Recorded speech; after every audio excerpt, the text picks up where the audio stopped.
মধ্যে কিছু অঙ্ক আছে যেগুলো কি আমাদের কমন অঙ্ক, বাট একটু ঘুরিয়ে পিছিয়ে দেয়, যার কারণে আমরা বুঝি না।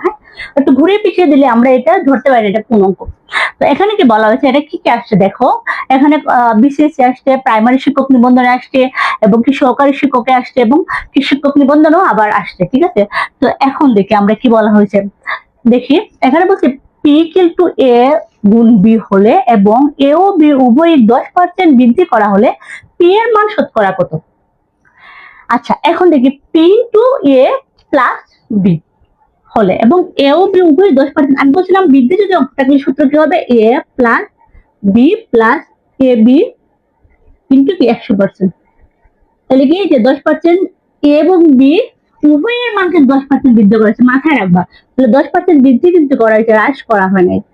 প্লাস কি 110 গুণ 10, তাহলে এটা এটা এটা এটা কাটা, তো এখানে থাকলো 1, এখানে কত হয় 10, তারপরে 20 যোগ 1 সমান কত 21%। কত পার্সেন্ট বৃদ্ধি করা হয়েছে, শতকরা বৃদ্ধি করা হয়েছে কি যে 21%।